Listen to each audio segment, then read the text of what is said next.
एक कहावत जो कि हम कई वर्षों से सुनते आ रहे हैं और बोलते भी आ रहे हैं, वो है नेकी कर दरिया में डाल, जिसका अर्थ है कि सिर्फ नेक काम करो, उसका लेखा जोखा भगवान रखेंगे, फल की इच्छा मत करो, क्योंकि ईश्वर ऊपर बैठा हुआ सब देखता है, सबके कर्मों का लेखा जोखा। ये कहावत नई नहीं या फिर आज से नहीं सुन रहे, हम कई वर्षों से सुन रहे हैं और कई जगह पे हम बोलते भी हैं। लेकिन आज के इस कलयुग के अंदर ये कहावत उल्टी पड़ गई। एक व्यक्ति ने नेकी की और दरिया में भी डाल दी, यानी भूल गया, लेकिन उसकी नेकी उसी की मौत का कारण बन जाएगा, शायद ये बात उसको पता नहीं थी। जी हाँ, मैं बात कर रही हूँ यूपी के बुलंदशहर में रहने वाले ब्रिजेश सोलंकी की। ये नाम आम नहीं है, ऐसा नहीं है कि इस नाम को शायद कोई जानता नहीं होगा, क्योंकि ब्रिजेश सोलंकी कोई आम इंसान नहीं, यूपी के बुलंदशहर के राज्य स्तरीय खिलाड़ी थे। हाँ, आज दुख के साथ मुझे थे लगाना पड़ रहा है, क्योंकि आज वो हमारे बीच नहीं है। आज वो हमारे बीच नहीं है, इसका कारण कोई एक्सीडेंट, कोई वारदात या फिर कोई बीमारी नहीं है, उसके पीछे कारण है उनकी नेकी। जैसा कि हम सभी सुन रहे हैं, ब्रिजेश सोलंकी जो मात्र 22 वर्ष के थे, वो यूपी के बुलंदशहर में कबड्डी के राज्य स्तरीय खिलाड़ी थे और आने वाले समय में वो ओलंपिक के लिए भी तैयारी कर रहे थे। ऐसा होनहार खिलाड़ी आज हमारे बीच नहीं है, सिर्फ और सिर्फ उनकी नेकी के कारण। ब्रिजेश सोलंकी किसी रास्ते से गुजर रहे थे, पास में ही एक नाले के अंदर एक पप्पी यानी कुत्ते का पिल्ला फंसा हुआ था। उनकी नेकी उनको रोक नहीं पाई और उन्होंने रुककर उस पिल्ले की सहायता करना चाहा और मदद भी की, और उस कुत्ते के पिल्ले को उन्होंने उस नाले में से बाहर भी निकाला और जान भी बचाई। लेकिन जान बचाते वक्त उस कुत्ते के पिल्ले ने उनके हाथ के ऊपर हल्का सा काट लिया था, उनके हाथ के ऊपर खरोच भी आई थी। लेकिन ब्रिजेश सोलंकी ने इस छोटी सी गलती को इग्नोर कर दिया और ये छोटी सी गलती उनका मौत का कारण बन गई, क्योंकि उन्होंने कुत्ते के काटने पर एंटी रेबीज का टीका नहीं लगाया, जिसकी वजह से 2 महीने बाद में उनको रेबीज बीमारी हो जाती है।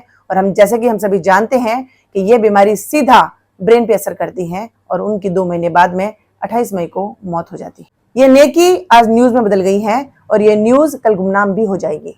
लेकिन इस एक्सीडेंट के माध्यम से मैं आप लोगों तक एक मैसेज पहुंचाना चाहती हूँ कि जिस तरीके से ब्रिजेश सोलंकी की नेकी उनकी मौत का कारण बन गई, कई बार हमारे जीवन में भी हमारी नेकी हमारे मौत का कारण बन जाती है। इसका मतलब ये नहीं है कि हम किसी की सहायता नहीं करें, लेकिन जिस तरीके से ब्रिजेश सोलंकी ने उस कुत्ते के पिल्ले की मदद करनी चाहिए, लेकिन वो भूल गए कि कुत्ते की प्रकृति क्या होती है। उन्होंने सावधानी नहीं बरती, जिसकी वजह से उनको अपनी जान से हाथ धोने पड़े। कई बार हम लोग जाने अनजाने में सही या मानवता के कारण, इंसानियत की वजह से हम कई बार किसी की मदद करना चाहते हैं, लेकिन जब भी किसी की मदद करना चाहो वो सावधानी के साथ करो, क्योंकि कहते हैं कि विश्वास बहुत अच्छी चीज है, विश्वास पे दुनिया कायम है। विश्वास करना बहुत अच्छी बात है, कौन विश्वास नहीं करता। आज विश्वास है इसीलिए पूरी दुनिया चल रही है, लेकिन अंधविश्वास नहीं। ऐसा भी किसी पे अंधविश्वास नहीं करना चाहिए कि नहीं ऐसा नहीं करेगा, कि आपको उसकी प्रकृति के बारे में पता होना चाहिए।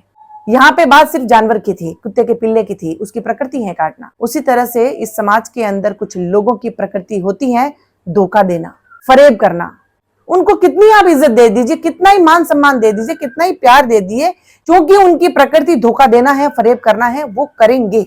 इसीलिए किसी भी रिश्ते पर, किसी भी इंसान पर आप लोग जब विश्वास करते हैं तो आंखें खुली रखें, अपना दिमाग खुला रखें और सावधानी बरतें, क्योंकि सावधानी ही आपकी जान बचा सकती है और कोई नहीं बचा सकता। और हम एक छोटी सी लापरवाही कर देते हैं कि नहीं ये तो इंसान है, ये ऐसा क्यों करेगा, या फिर मैंने इसका क्या बिगाड़ा है। बिल्कुल, आपने कभी किसी का कुछ भी नहीं बिगाड़ा होता है, लेकिन कुछ लोगों को आपकी कामयाबी या फिर आपके चेहरे के ऊपर हंसी रास नहीं आती, जिसकी वजह से वो कई बार ऐसे षड्यंत्र रच लेते हैं जिसका आपको निशाना बनना पड़ता है। अगर आप अवेयरनेस रखते हैं, अगर आप सावधानी बरतते हैं, तो शायद आपकी जान बच सकती है। और ये बात कोई नई नहीं है, ऐसे उदाहरण, ऐसे एक्सीडेंट, ऐसे इंसिडेंट हमारे पास में लाखों हैं। लेकिन एक ह्यूमन बीइंग होने के नाते हम लोग कई बार कुछ लोगों को अपने जैसा समझने की गलती कर लेते हैं, लेकिन उनकी प्रकृति ऐसी होती है कि लोगों को विश्वास में लेके उनके साथ विश्वासघात करना। वो लोग भी अपनी प्रकृति के चलते मजबूर होते हैं, क्योंकि इतनी सोचने समझने की या फिर वो इतने संवेदनशील भी नहीं होते हैं। वो इतना सोचते नहीं है कि किसी को धोखा देंगे तो उसके ऊपर क्या बीतेगी, या फिर मैं इस रिश्ते के साथ धोखा करूंगा तो उसके ऊपर क्या बीतेगी। वो सिर्फ छल करना जानते हैं, जिसकी वजह से हजारों लोग इसके शिकार हो चुके हैं। ब्रिजेश सोलंकी का ये एक्सीडेंट हमें बहुत कुछ सिखाता है, हमें अवेयरनेस सिखाता है, हमें सावधानी बरतना सिखाता है, और हमें हमारा दिमाग और हमारी आंखें हमेशा खुली रखनी चाहिए, ये भी सिखाता है। और कई बार छोटी सी गलती जो किसी और से हो जाती है और हमें ऐसा शक हो जाता है कि इसने ऐसा क्यों कहा या क्यों किया, इस गलती को ब्रिजेश सोलंकी की तरह खरोच के रूप में लेके भूलने की या फिर नजरअंदाज करने की भूल मत करना। जिस तरीके से वो छोटी सी गलती या फिर जो वो छोटी सी नजरअंदाजी आज ब्रिजेश सोलंकी की जान ले गई, उसी तरह से हमारी छोटी सी लापरवाही हमें और हमारे पूरे परिवार को जोखिम में डाल सकता है, मुसीबत में डाल सकता है। क्योंकि कुछ लोगों की प्रकृति हमें जाननी होगी कि ये किस टाइप का है इंसान। आजकल धोखा देने में, फरेब करने में तो इंसानों ने जानवरों को भी पीछे छोड़ दिया है। जानवरों की तो प्रकृति है, क्योंकि वो तो अपने बचाव के लिए करते हैं, लेकिन दुर्भाग्य तो ये है कि इंसान अपने स्वार्थ के लिए कर रहा है। उसका लालच भर ही नहीं रहा, उसका लालच खत्म ही नहीं हो रहा, जिसकी वजह से वो कई लोगों की जान ले लेते हैं।